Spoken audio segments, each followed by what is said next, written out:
This is the first of 2 videos about grids and level.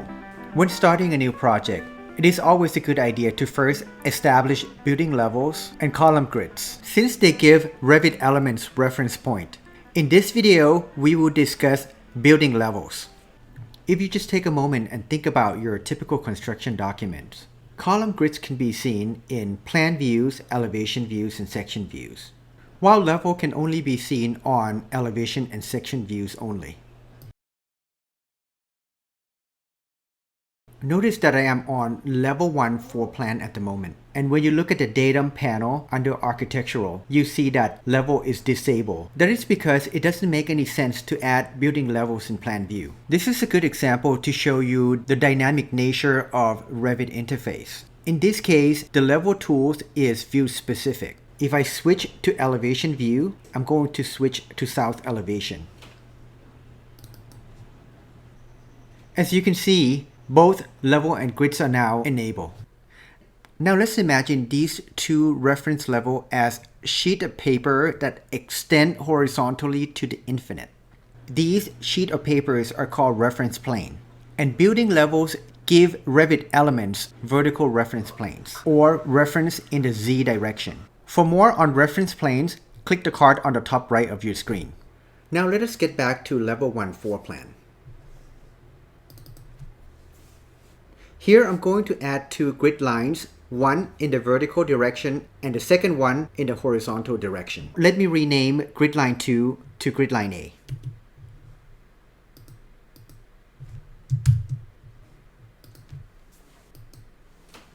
Now imagine these 2 column grids as 2 reference planes that expand vertically to the infinite and they intersect each other. Now these 2 reference planes give Revit elements horizontal references in the X and the Y direction.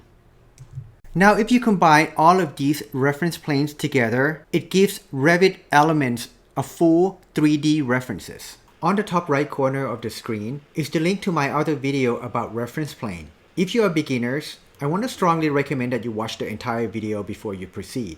Now we're ready to discuss levels. In construction documents, we use levels to establish key heights of the building, such as top of slab, top of sheathing, or top plate, etc. The levels that we see on the screen here came with the template that we used when we started the project, which is architectural template. And if you click on one of the level, you'll see a significant change in the way the reference behave. First, I want to talk about the cyan dotted lines and the padlock at each end of the reference. These indicate that the end of the reference is aligned and locked to at least one or more references. Let me show you how that works. If I click on the open circle at the left end of the reference and then drag it to the right, you see that level 1 reference, which is not selected, since it is aligned and locked, it moves at the same time as level 2. There's another open circle at the right end of level 2 reference. It's a little bit harder to see. If you do the same and move it to the left, you see that the 2 references are shortened at the same rate. If I click on the padlock once to unlock and grab that circle again, I will be able to move level 2 reference independently from level 1. If I want to lock it back again, we can just click on one of the reference line, then click on the open circle and drag it until you see the dotted cyan line. And when you let go of the mouse, you see the padlock in the lock position, indicating that the reference has been aligned and locked to the nearby reference. Now you can drag that open circle again left and right, and the 2 references will move at the same rate.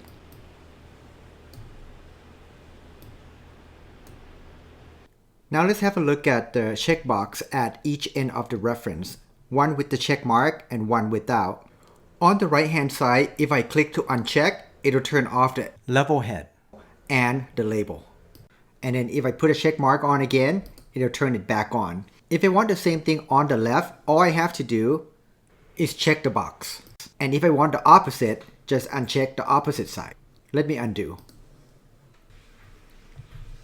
For the next part, I need to zoom in a little bit closer. And if you click on one of the reference and look underneath the L and the number 2, you see this little thunderbolt symbol. If you hover over it, it'll say add elbow. When you click on it, elbow will be added. There will be times where your reference level are near each other and the level heads are overlapping with each other. The elbow feature allows you to move one of the head out of the way to avoid the overlap. Now you can see two dots on the screen where the elbow occurs. That is control grip. If you click them and drag them, you can relocate the elbow. And if you click on the dot that is nearest to the level head, you can move the annotation up and down to relocate it. To remove the elbow, just click on the control grip that is nearest to the level head and move it to align with the other one. Now let me show you how you can add the reference level. First, I want to show you the correlation between the levels that you see on the screen and the levels that you see on the project browser. You will see that level 2 and level 1 are corresponding to level 1 and level 2 on the project browser. Now if I zoom out and add another level, first I will go to architecture, then under datum, click on level. Now I'm going to carefully place the new reference level so that each end of the reference are aligned with the reference that was placed previously.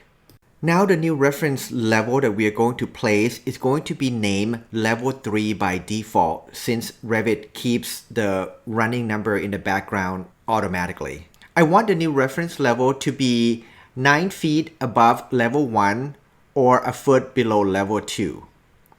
I'm going to do it by using sketch then modify method. That means I'm going to roughly place it and then move it into its precise location later. Notice here that when I first click and then second click, I waited until I see the cyan dotted line. Again, that is an indication that it is aligned and locked to the previous reference. As you can see, there are two problems here. Number one, the location is incorrect. And number two, the level heads are on top of each other. Let's first fix the location. Simply click once on the 8 feet 6 inches. Then renumber it to 9 feet. To avoid the overlaps of the level heads, we're going to click on the thunderbolt below the letter L and the number 3 and adjust the elbow accordingly.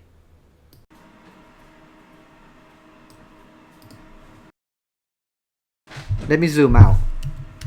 Now if you take a look at the project browser, you see that level 3 is added. I'm going to rename level 3 to level 1 top plate. With the reference selected, you can single click on the label and rename from level 3 to level 1 top plate. And when I hit enter on my keyboard, I'm going to get a dialog box. Now it's asking me if I want to rename the corresponding view. I'm going to say yes. And watch what happened on the project browser. Level 3 is now renamed automatically to level 1 TP. Here I can do the opposite and get the same effect. I can slow double click on level 1 TP in project browser, then rename it back to level 3 and hit enter on my keyboard. It'll ask me if I want to rename the corresponding level and views. If I say yes, you see that the name changes on the corresponding level as well. I'm going to hit Command Z to undo. Another way that we can add levels is by copying the existing level. It doesn't matter which level you select as the original. The next one by default is going to be labeled level 4. So I will select level 1 top plate. Notice on the ribbon, it jumped from architecture to modify levels. This is another example to show you the dynamic nature of Revit user interface. What happened here is Revit automatically grouped the command that is related to levels, and most likely you'll be using it in one place. Here I'm going to click on copy, or you can type CO as a keyboard shortcut. Once the command is clicked, we're going to click again on an empty space. I want this to be level 2 top plate, so I'm going to move it somewhere above level 2. As you can see, the default is level 4. That's again is because Revit is keeping the running number in the background. We're going to rename that later. Now I want the top plate to be 10 feet above level 2. I can simply click on the temporary dimension and change it to 10 and hit enter on my keyboard. Not only you can see that the distance between level 2 and level 4 is now 10 feet, but also the number below level 4 now changed from 21 feet to 20 feet. Now we're going to single click on level 4 to rename. We're going to rename this to level 2 top plate. With level 2 top plates selected, I'm going to click outside on an empty space one more time to deselect. Now I want you to take notice of the color of the level heads. The bubble corresponding to level 2 top plate is black and not blue like the other three. If you take a look at Project Browser, you will also notice that level 2 top plate is not added to the list. The second method for adding a new reference level, which is copy the existing instead of placing a new level, allows you to create a new reference level without creating a corresponding view. And to signify on the elevation and section that the level does not have any corresponding view, the level head is shown in black. If I double click on level 1 on the blue level head, it'll take me to level 1 floor plan. That's how corresponding view works. I'm going to go back to south elevation. Again, if I double click on level 2, the blue level head, it'll take me to level 2 floor plan. Let me go back again to the south elevation. Now you may ask, do you need a corresponding view for level 1 top plate? Most likely the answer is no. So I'm going to get rid of level 1 top plate. So I selected level 1 top plate and then hit delete on my keyboard. The dialog box that you see on the screen is letting me know that the corresponding view in plan and in ceiling plan will be deleted as well. I'm going to click OK. I'm going to add level 1 top plate back again. Although the copy method is the quickest way to add a new level without adding corresponding view, for your information, I'm going to show you a different way. Make sure that you are in Architecture tab. Under Datum panel, click on Level. Notice again that the ribbon changes. Also underneath the ribbon, you can see that the option bar is now activated. If you feel that you need a review on user interface, click on the card at the top right corner of your screen. Under Make Plan View, it is checked, and there's an option associated with it. Let's click on it and see what option is available. On the dialog box, with both Ceiling Plan and Floor Plan highlighted, if you have Make Plan View checked, it's going to create a new corresponding ceiling plan and floor plan in the project browser. I'm going to cancel out of this. This time I'm going to uncheck. Then I will add new level between level 2 and level 1. This time it's going to be level 5 by default. Again, carefully, make sure that we can see the cyan dotted lines on both ends. Notice that the reference bubble this time is black, signifying that there's no corresponding view to it. I am going to hit the escape twice to get out from this command. To rename, I'm going to select the level, then select level 5, and rename it to level 1 top plate. Then hit enter on my keyboard to confirm. To move it into place, I'm going to add a permanent dimension, then change that dimension to precisely place level 1 top plate. So I will go to Quick Access toolbar to go to my dimension tool.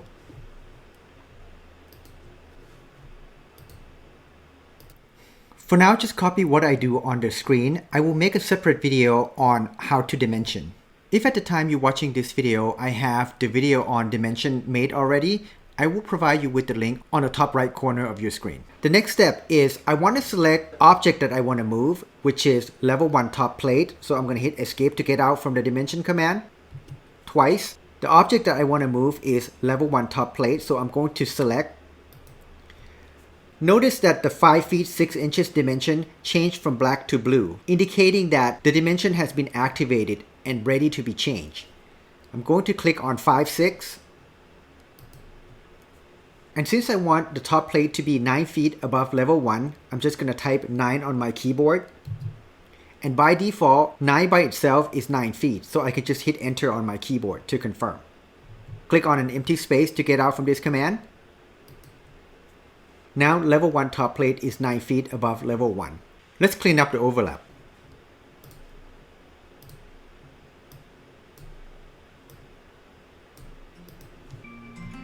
There are a few more things that I want to talk about in regards to building levels, but I want to wait until the time is appropriate. Be sure to check out my next video on column grids. Thank you for watching and see you next time.